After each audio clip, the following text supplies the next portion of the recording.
The words you speak carry weight far greater than most people realize. Once released, they cannot be taken back, and their effect can ripple for years. A single sentence can end a friendship or deepen it. A careless remark can damage trust that took years to build, while a kind word, spoken at the right moment, can heal wounds you cannot see. Your mouth is a tool, but it is also a weapon. If you wield it without discipline, it will harm not only others, but also yourself. You are responsible for every word you choose to release. And that responsibility grows with every relationship you value. To control your mouth is not to remain silent in all situations, is to speak with intention, with precision, and with awareness of the impact your words will have.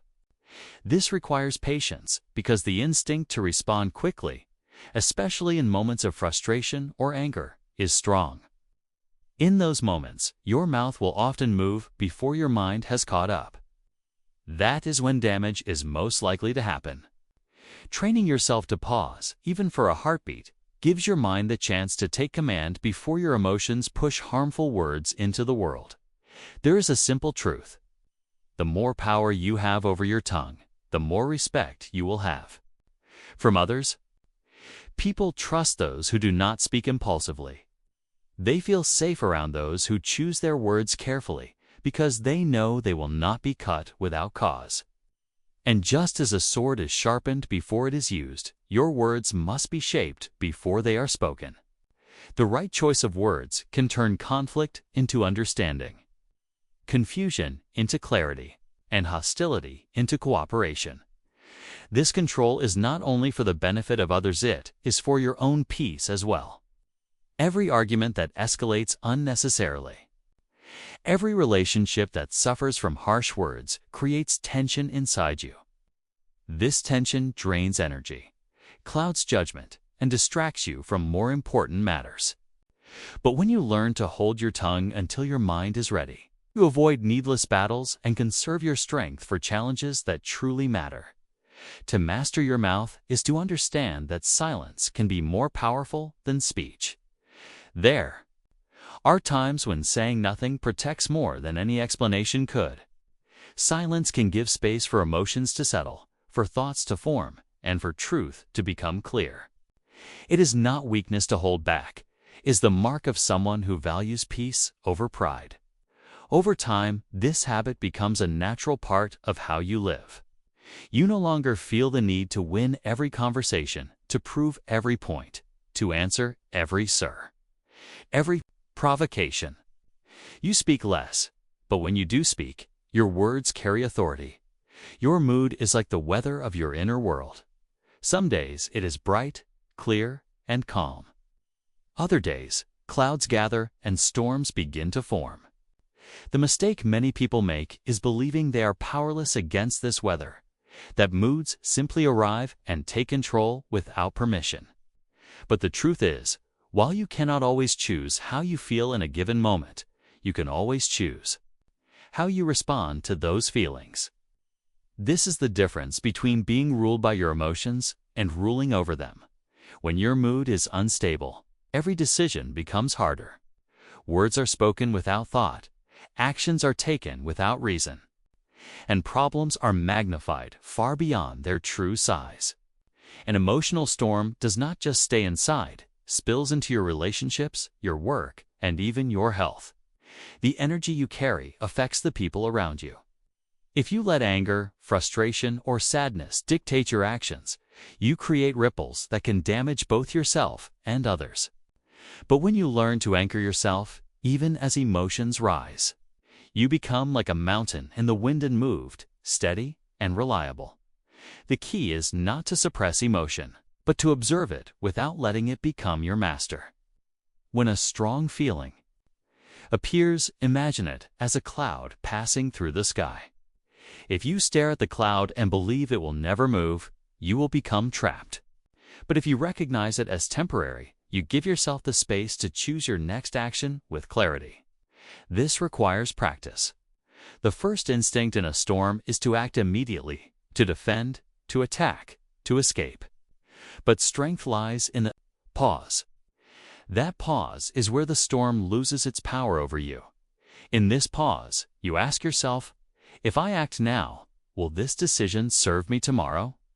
Most emotional impulses will not pass this test. And when you choose to wait, you often find that the urgency fades, the tension softens, and what felt like an unmovable problem begins to dissolve. This is how you transform your mood from a storm into a clear sky, not by forcing yourself to be happy, but by allowing the clouds to move without letting them control your steps. Over time, this discipline changes the way you live. People will notice your calmness, even in difficult situations. They will trust you because your actions are not dictated by fleeting feelings. More importantly, you will trust yourself. You will no longer fear your own emotions because you know they can no longer drive you into decisions you will regret. You understand that moods are visitors, not rulers, and you are the one who decides how long they stay. When your inner sky is clear, more often than it is cloudy, life becomes lighter, not because the storms disappear, but because you have learned how to stand strong until they pass. Money is one of the most revealing mirrors of self-control. In the hands of someone disciplined, it is a tool that creates freedom, stability, and the ability to help others. In the hands of someone careless, it becomes a trap, one that quietly takes away independence, peace of mind, and long-term security. The truth is, money itself is neutral. It is neither good nor bad. It simply follows the direction you give it. The problem begins when emotions, impulses, or ego take control of how it is used. Many people think control over money means having a large income. But there are countless examples of those who earn much and still live in constant stress, just as there are those with modest incomes who live with stability and peace. The difference is discipline. Money is not about how much passes through your hands. It is about how much you are able to keep, grow, and direct with intention. Without this discipline, the more you earn, the faster it can slip away. Every choice you make with money is a reflection of your priorities. When you spend without thinking, you are allowing short-term desires to outweigh long-term security. When you save and invest with patience, you are choosing to serve your future self instead of only your present mood. This is why money control is deeply connected to mood and mind, because most financial mistakes are emotional decisions disguised as logical ones. A moment of impulse can undo months, even years, of careful effort. To control money, you must first remove the idea that it exists to display your worth to others. When you use money to impress, you are giving away your stability for the approval of people whose opinions will not pay your bills or protect you in hardship. True financial strength is quiet.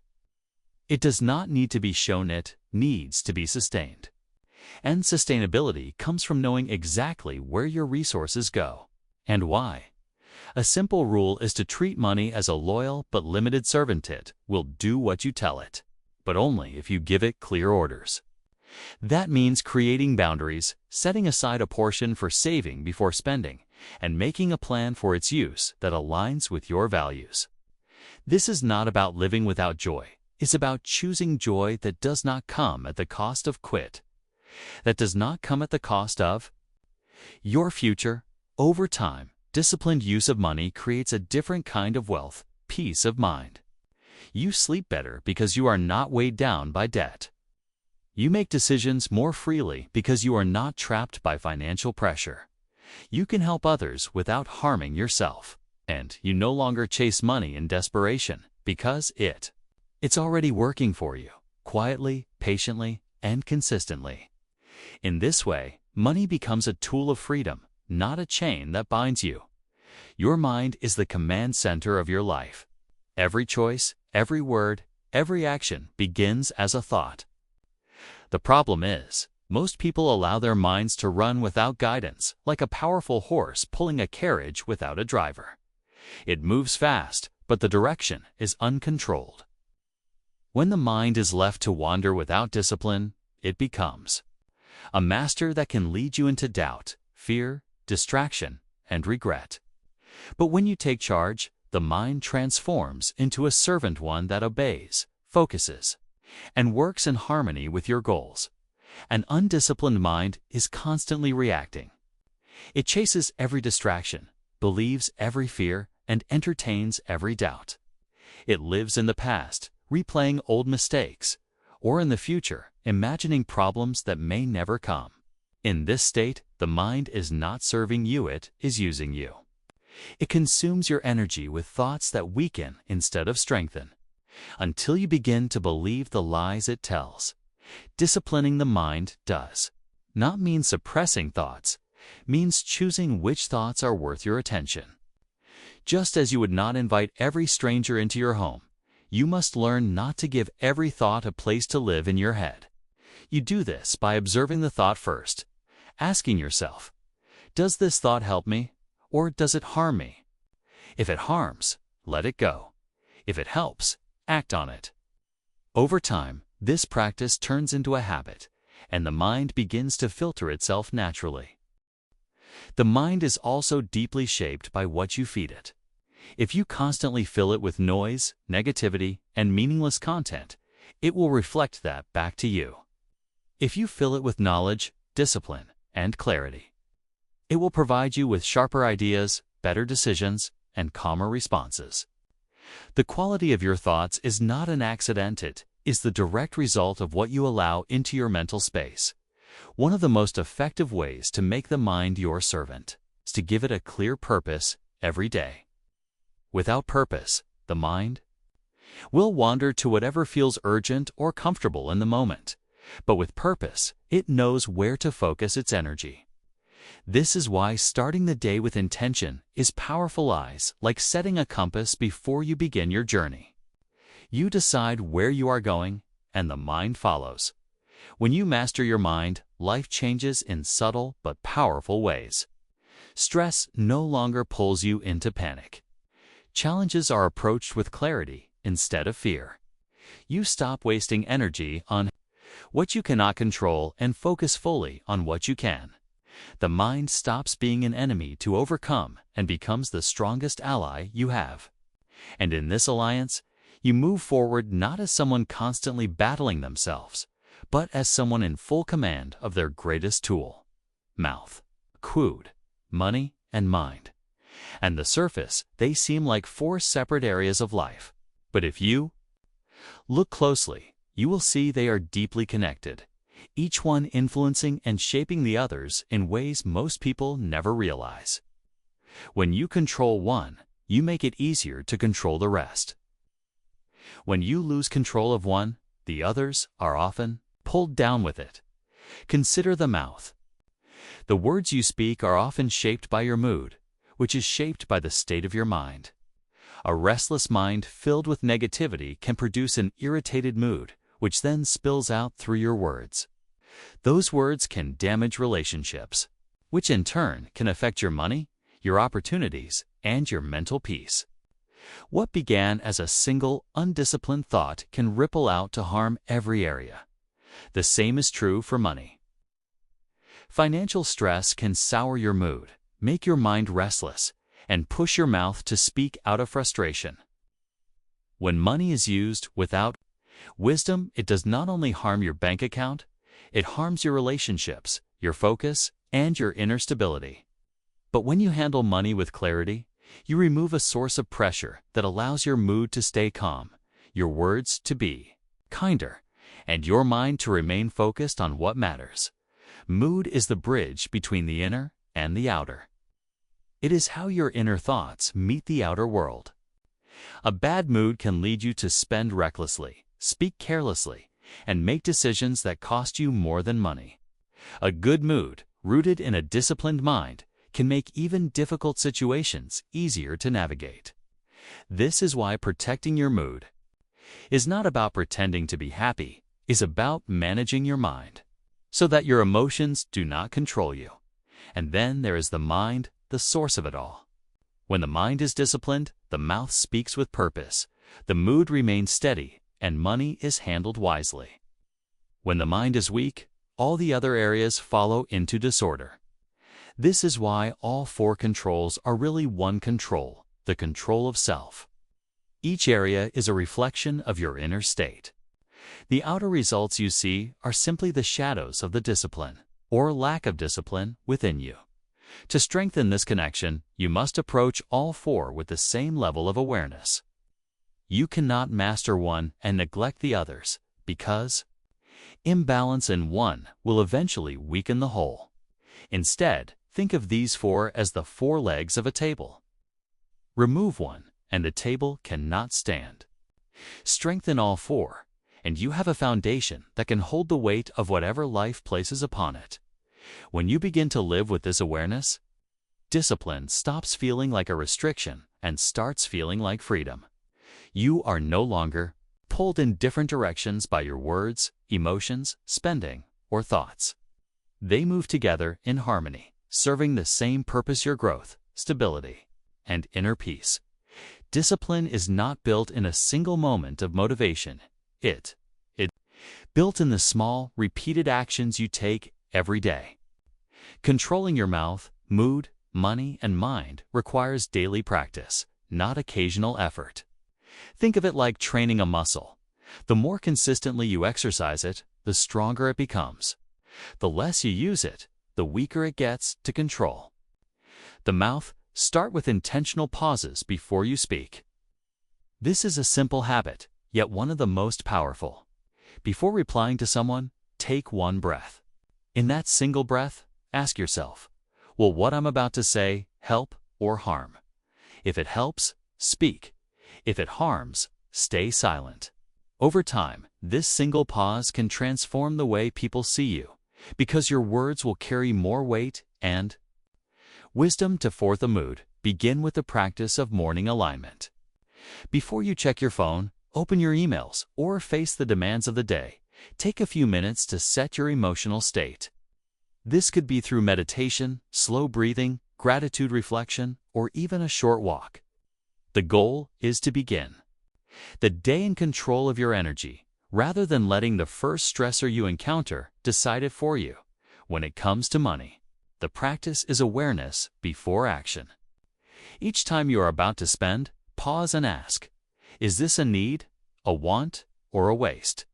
Needs are essential. Wants can be enjoyed if they are within your means. Wastes are the silent thieves of financial freedom. By making this question a habit, you will train yourself to direct money instead of letting money direct you. For the mind, commit to at least 10 minutes a day of mental training. This could be reading something that strengthens your thinking, journaling your thoughts to bring clarity, or practicing focused breathing to sharpen attention. The key is consistency. Just as the body needs daily movement, the mind needs daily sharpening. There is also great power in linking all four controls into one morning ritual. For example, you might start the day with silent reflection, controlling the mind. Follow it with gratitude or kind intentions, controlling the mood. Speak affirmations or set your daily focus aloud, controlling the mouth. And review your budget or financial goals, controlling the money. This integrated practice creates alignment, where each area supports the others. Finally, remember that daily practice is not about perfection, it's about progress. There will be days when you slip, say something you regret, feel an emotion you can't control, spend impulsively, or let your thoughts run wild. What matters is returning to the practice the next day. Like a warrior returning to training after every battle, you keep sharpening your skills until control becomes your natural state. Through these daily habits, you do not just control your mouth, mood, money, and mind. You master yourself. And self-mastery is the foundation upon which every other form of success is built. When you truly understand the power of controlling your mouth, mood, money, and mind, you begin to see that this is not just about discipline, it is about freedom. Freedom from saying words you regret. Freedom from being a prisoner to your emotions. Freedom from financial stress. Freedom from the endless noise inside your head. Each of these controls is a doorway, and together they lead to a life that is stable, focused, and unshakable. The path will not always be easy. There will be moments where your patience is tested. Your emotions are provoked, your desires are tempting, and your thoughts try to drag you into old habits. But in those moments, you must remember, every choice you make is training. Every time you pause before speaking, every time you calm your mood instead of reacting, every time you choose wisely with your money, and every time you guide your thoughts. With awareness, you are strengthening yourself from the inside out. Mastery is not a single act. It is the result of thousands of small, conscious decisions. Day by day, these decisions shape your character, your reputation, your stability, and your peace of mind. And when you look back, you will see that controlling these 4 areas has not only changed your actions, has transformed who you are. So let your words be deliberate. Let your mood be steady. Let your money serve your goals, not your impulses. Let your mind be your ally, not your enemy. Walk this path with awareness, and in time, you will not need to force control. Control will become your natural state, because in the end, the greatest victory is not winning over others, is winning over yourself. And when you have mastered that, nothing and no one can take your peace away.